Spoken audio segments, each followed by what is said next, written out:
Welcome to Build, everybody. I'm your host, Ricky Camilleri. One of the great traditions of New York City is watching Shakespeare be performed as the sun sets in one of the most beautiful parks in the world. And for free. The Public's Shakespeare in the Park is currently underway with Othello and soon-to-be Twelfth Night. Joining us now to discuss his incredible performance as Othello, we have Chukwudi Iwuji. Everybody, a round of applause. Thank you. Sir, thank you so much for being here. Thank you. I got to see your performance last night. You're incredible, and one of the things that I loved so much is what you do at the... I'm gonna get right into what I love. Yeah.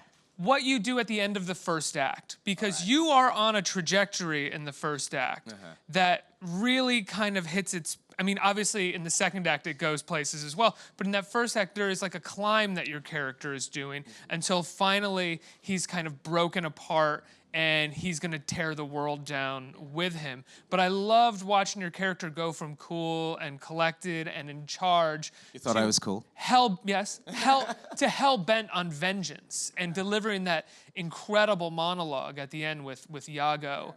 Can you talk about charting that journey over the course of the act? Yeah, one of the first conversations we had with Ruben Santiago Hudson, who's the director, and I sat down with him, and one of the first things I said is that, okay, it's a love story, right? We have to bring this back to the love story. Because in my opinion, and his also, thankfully, the only way to gain, the only currency that will keep people in their seats and still have any level of empathy for Othello by Act 5, Scene 2 is by establishing a real love story and understanding what he's lost. And the only way to do that is to establish the warrior at the beginning who knows, without seeing his previous life, you immediately believe this man has been through everything. But at the same time, when you see him with Desdemona, you believe that this is really new to him. This is a battle he's never faced before. This is something he's not as assured with, you know, but is ready to launch into, you know. So it was very important that we establish that this is all new to him, letting go of that armor that has so served him well on the field. On this battlefield of love, this is all new. So the journey between Act 1 and Act 3, 3-3, where this ends, is first seeing this warrior, this general, then we see this man fall in love. And so by the time he gets to 3-3 and says, I will tear her all to messes. No, I will tear her all to pieces. You know it's both the warrior and the broken lover speaking those lines. It can't be one or the other. It has to be both of those things at the same time. So it's also what he's lost there is that he has, as you said, he's been through hell and back just in life, and he's clearly fought so much to rise the ranks. Yes. To have risen in the ranks and to become a general and to get respected. And he put all of that on the line for her, which is what we see right at the beginning of the play, you know, is that he has said, I will cast all of this aside for the love, and then it turns out that in his mind that love is now tainted, betrayed destroyed. him. Absolutely. And it's, I mean, he has that line, for no Iago, but that I love the gentle Desdemona. I would not my unhoused free condition put into circumscription and confine for the sea's worth, but it's for the love. And I think for him, he's all or nothing. I mean, he's also a guy that came from royalty and then was put into slavery. That's his backstory, and he escaped that and has risen in Venice, you know, in the world. He's a mercenary. He doesn't have a home, but he's put it all in one basket for this woman, for this thing he doesn't quite understand either. You know, it's not about having women. He's had women, he's had lovers, he's done that, but he doesn't know love. He doesn't know that thing that says,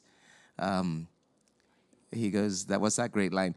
Excellent wretch, perdition catch my soul, but I do love thee, and when I love thee not, chaos is come again. He knows this. He knows that if this fails, he's put everything in this one basket. If this doesn't work, it's not rhetorical. Chaos will come again because he has to refine himself, you know, without her.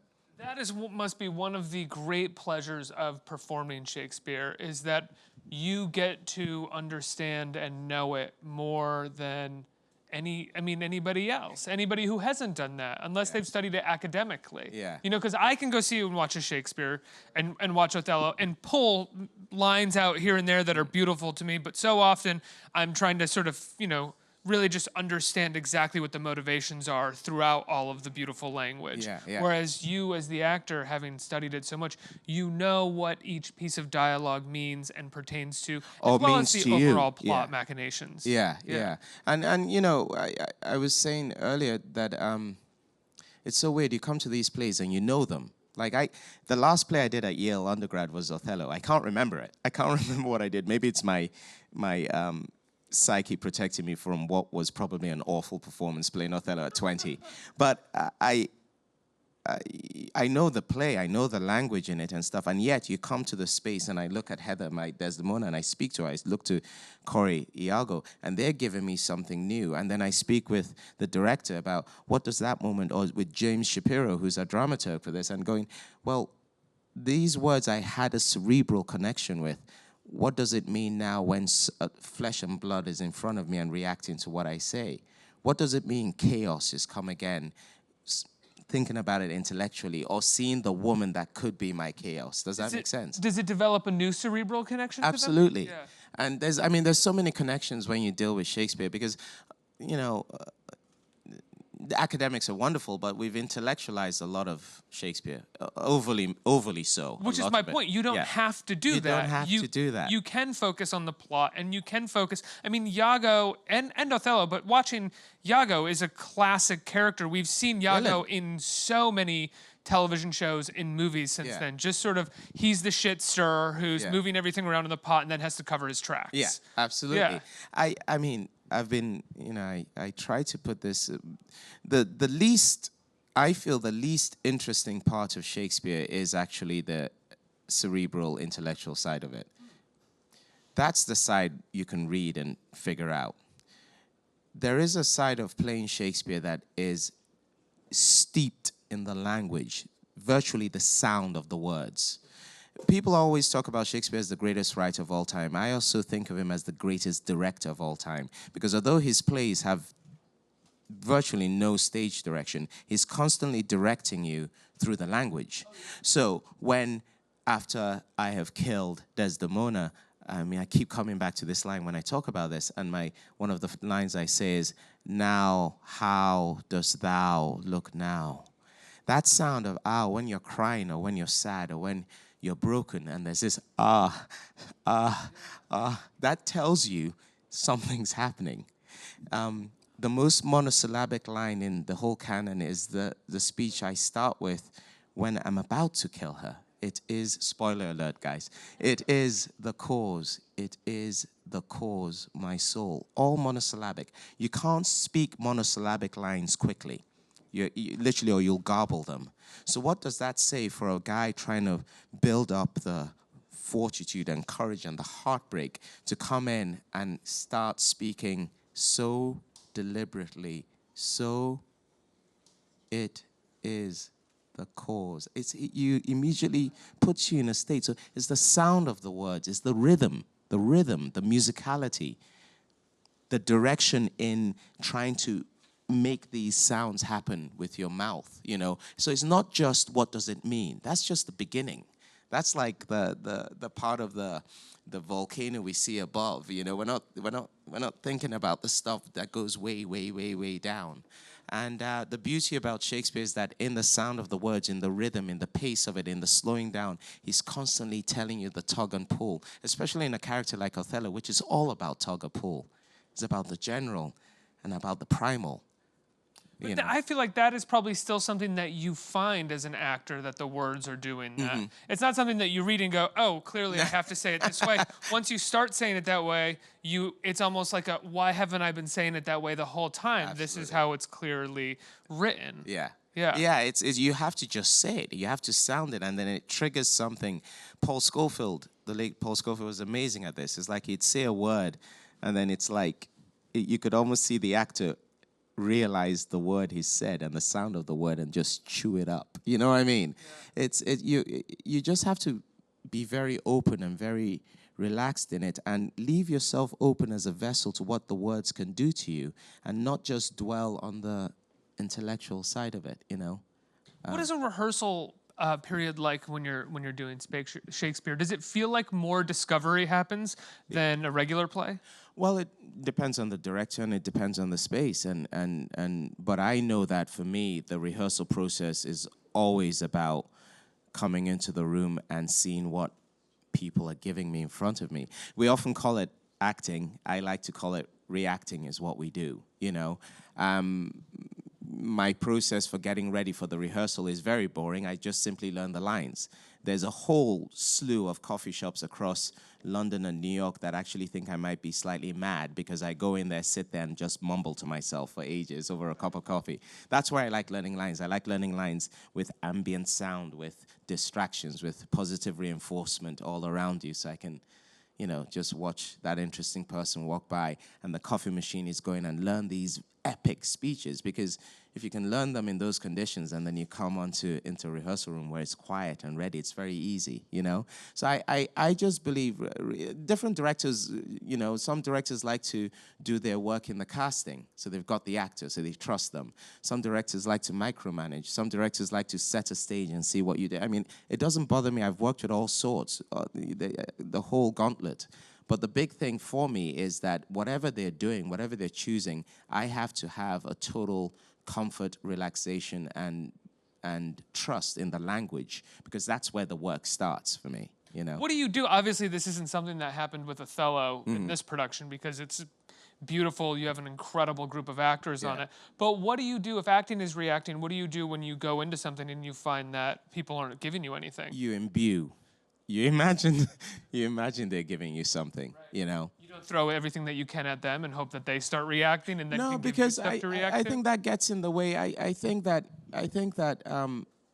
yeah, you're not always gonna have a Corey Stoll or Heather Lind or Alison Wright in front of you. You know, you're not. You know, but that's not to say that there isn't something going on there. I think sometimes we're very quick to blame. And not really, just because someone might not be giving you what you think they should be giving doesn't mean they're not giving you something. But yeah, there are times when you're looking at dead air, and what you do as an actor is that you're not reacting so much now. You're acting, or you're reacting to something you project onto them. You imbue them with something, and then you use that. You hope. So they're like, yeah, I did do that to you. And you go, oh my God, that's amazing. Yeah. Like, oh my God, no, you got. But the worst thing you can do is to stop your process because you're not getting back something. Find a different version of your process, you know. You can use everything in this business, I've learned. You genuinely can use everything and make it work for you, even frustration. Yeah. Let's talk a little bit about some of your other work outside of Othello. I was geeking out about this with you in the green room, and even literally as we were about to go on, talking to you about John Wick 2. Oh, yeah. And you told me that one of the ways that you got that job is that you saw the first one, and you were like, if there's any way I can get involved. I was randomly in my apartment, and I turned it on. I didn't know what it was. And then I started watching it, and it took me back to Hard Boiled, all the early John Woo films. And I was watching Keanu Reeves do something which he's really good at, which is tell a story through a fight. He really specifically acts a fight out, which was make him a stunt director's best friend, you know?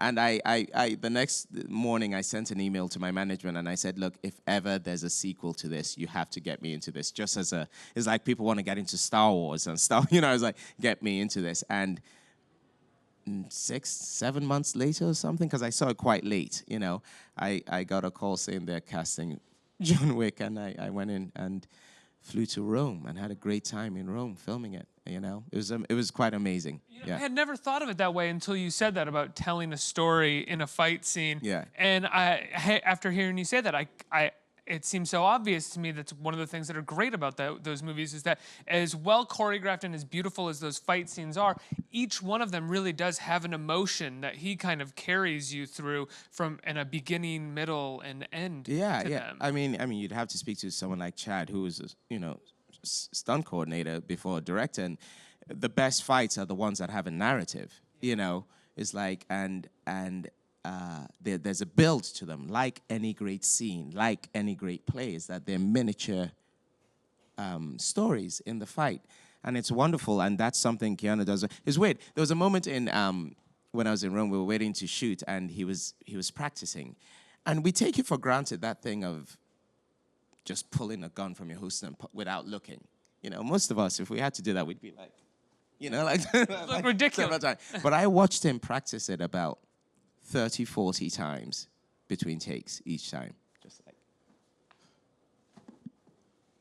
And he's so dedicated to the detail of getting those fights right that it's actually an art form to watch. And you take it for granted because he makes it look so easy and stuff. And that's the job, to make it look that easy. Yeah. What's it like going from Othello to John Wick 2 or John Wick 2 to Othello? Like straddling those two different worlds. Well, the money's better. Like in theater. You're in Rome. Yeah. Then again, I was in Rome. There was a wonderful moment. This is a wonderful moment of joining theater and whatever.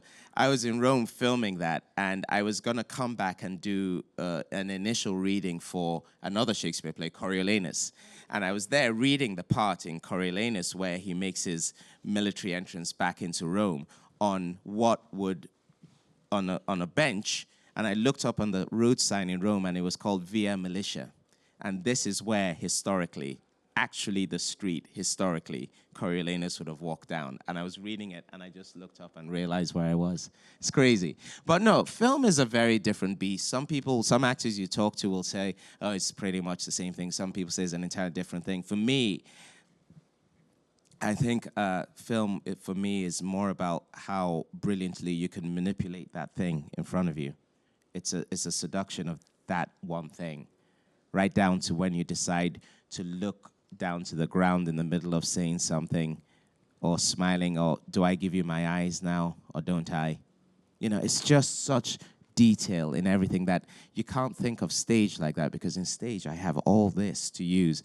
I mean, you talk about the Delacorte, there's 1,800 people or whatever there. I can't be worrying about when my eyes come up because they're not seeing it. You have to project what's going on, you know, even with the mics and stuff. Well, there ain't a bad seat at the house. There isn't a bad seat at all. No, but what I think film is this real detail, and also that thing you shoot out of sequence often, so you really need to know exactly what you're gonna go do. Whereas in the rehearsal room for theater and stuff, I can figure it out as I go along. But film, you know, sometimes you're shooting the end scene at the beginning, and you don't want to get to shooting the beginning scene and go, oh, God, had I known that's how it was going to end, I'd have done it differently. You sort of have to have the whole film in your head in a weird way. Yeah. When did you start acting? How old were you? I used to act as a child in Nigeria, as a child actor. But, you know, as kids, you sort of do these things and feel you don't really realize. That's on camera, like actually, or like on stage. I was on stage, but they filmed a lot of it. I was on TV a lot in Nigeria and Lagos and stuff. It didn't mean a big deal to me.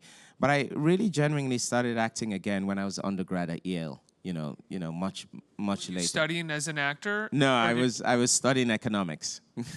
I was doing it. Did you switch to performing? No, I graduated with economics. I have a degree in economics from Yale.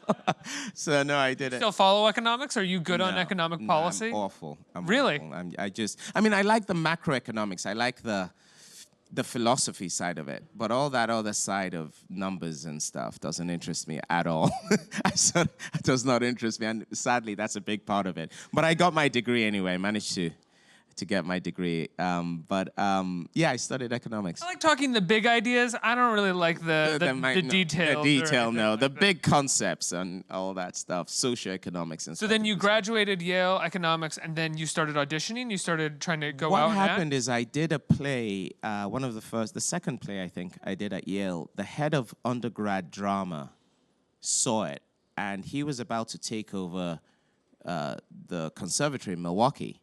And he saw the play, and he called me into his office and said, look, are you serious about acting?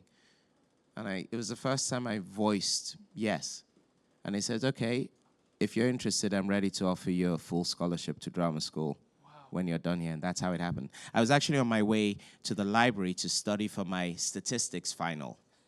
Anyone who's done statistics here, it's just not fun. You know, it's awful. And I was on my way there, so I said I'll swing by the theater department, meet him, because he'd been asking my director to meet me for like a week or two. I said, I'll swing by. I went in. He said this to me, in and out of the office in 5 minutes. I didn't go to the library. I went back home and had a gin and tonic because my life changed on his head just like that. He was like, do you want to come? And you were like, does it mean I don't have to take my statistics final? But I still took it. Scraped through just about. Yeah. And then what was your first part? My first part at Yale was... Or professional part, like after professional school? part. My first professional part was in a play called Indiscretions. And I played, what was the son's name? I've forgotten his name. But while I was in drama school, I was offered the role at Theatre X, which Willem Dafoe was associated with early on in his career.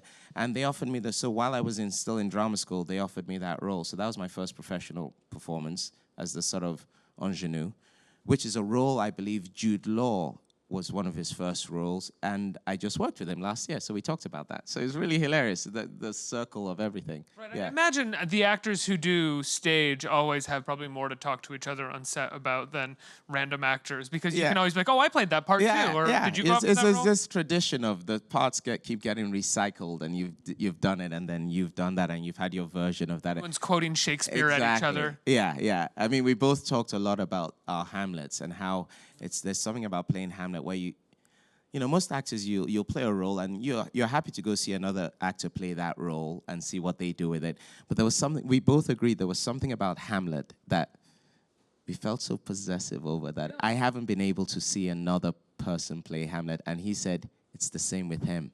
And he said, funny enough, it was the same. Alan Rickman sent him a note saying, I would love to see your Hamlet, but I can't. You know what I mean? There's certain roles that are so... What is it about Hamlet? It's the single greatest role ever written. And as an actor, however well it went, you know you could have done more. And there's a side of you that wants to replay him. And there's a side of you that wants to keep coming back at him. And there's a side of you that wants to just have every chance to go. It's never finished. Most roles you do and it's done, Hamlet is never finished. So there's a side of you of watching so... For me, I mean, there are a lot of actors out there that have no problem watching other people do it. But for me, there's such a... And the last thing that you want to see is someone do a worse job. And the real last thing that you want to see is someone do a better job. Yeah. It's basically like watching someone with your partner. You know, be with your partner. You're just like, that's just wrong. Yeah. There's something about that role. It is the most perfect study in humanity and as a chance for an actor.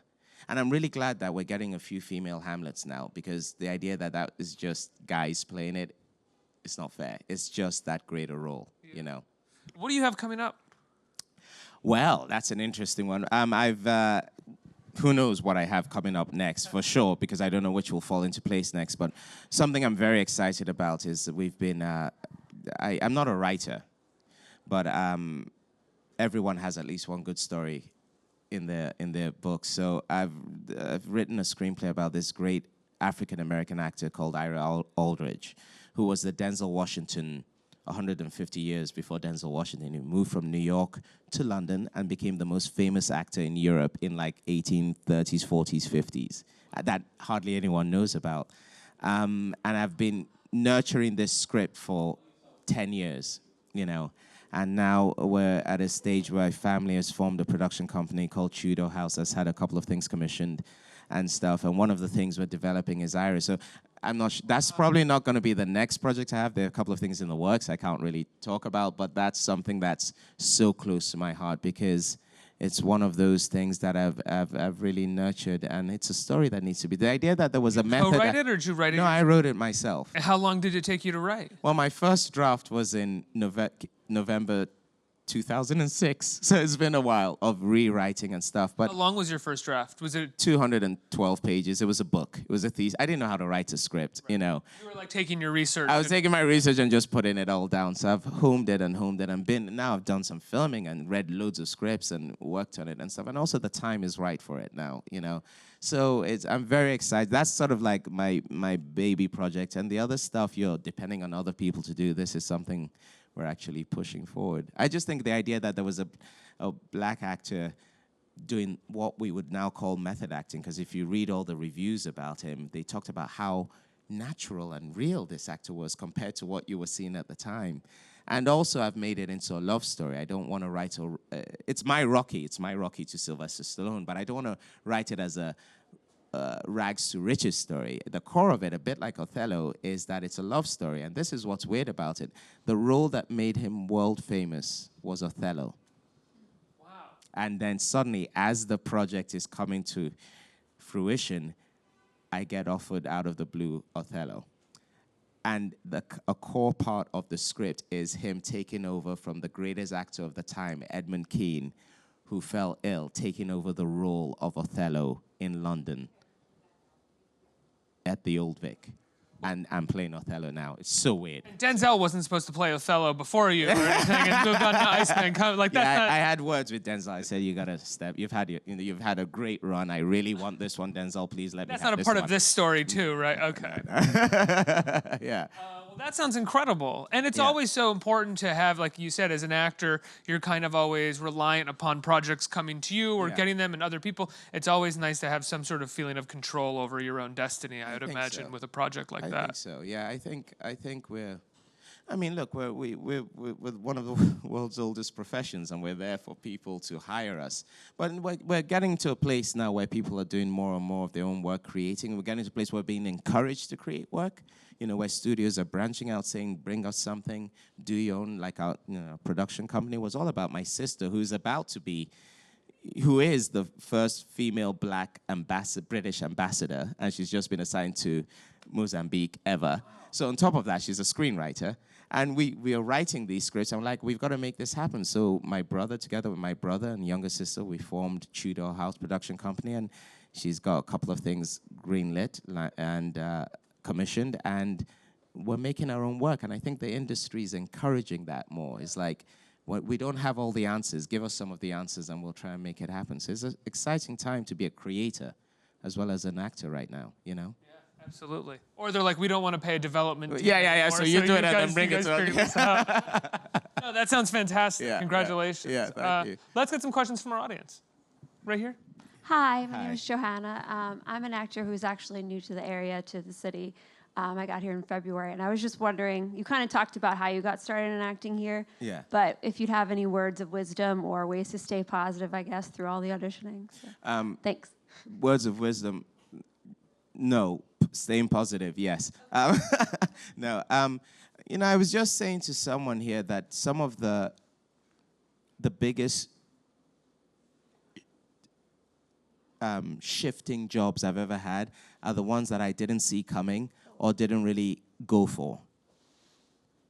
And there's something about us as actors that we feel that if we go into... I've now been on both ends of the table in audition rooms, you know, and there's something about that thing. We go into a room and we know we've done a good job, but don't get the job, then we start second-guessing ourselves.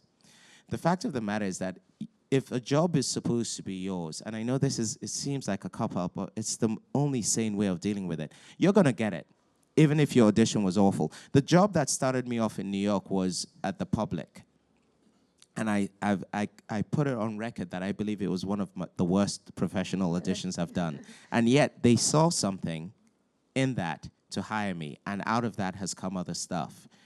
This Othello I'm doing right now, it's just so weird because I was filming a film of King Lear with Anthony Hopkins in London, and we were talking, and at the end of our first conversation, he looked at me and said, "You must be ready for your Othello." I come back here, and then I hear Othello might be happening. I wasn't pitching for it. I wasn't auditioning for it, and it, in a weird way, happened. And yet, I'll prep for some guest star role on with some recently graduated NYU director, work my whatever off, go in there, and not get it. So I genuinely believe that the biggest advice I can give you as an actor is if every day in the morning you still wake up and you genuinely look in that mirror and ask yourself, should I be doing this? And the answer is yes, then you should still be doing it. Because if it's your job, you're going to get it whatever. If it's not your job, nothing's going to get it for you. And there is a release that comes with accepting that. You've just got to keep being honest with yourself with that questioning is, should I be doing this? Do I still want it? If the answer is yes, you just keep doing your thing and be prepped. Acting doesn't only happen when you've been offered a job, by the way. Acting is happening constantly.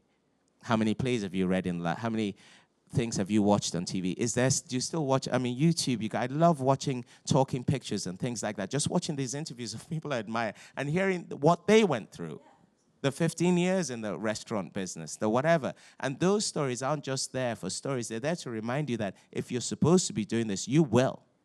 And also try to stay positive. This is something I work out positive for other people, because I've said it already this morning, but the definition of envy is thinking there isn't enough to go around. And there often is if you're supposed to be doing it. So if the answer is still yes in the mirror, you're good. Okay? Great. I think we have time for one more. Hi. Hi. This is going to be an online question. Okay. Liz would like to know, have you seen any other previous Shakespeare in the Park shows? Yes, I saw Much Ado About Nothing a few years ago, and I think that's the last one I saw. So I haven't seen many recently. But I was in Lear about 4 years ago in the park with John Lithgow and Anna Benning. That was a lot of fun. So I saw that really up close. Thanks.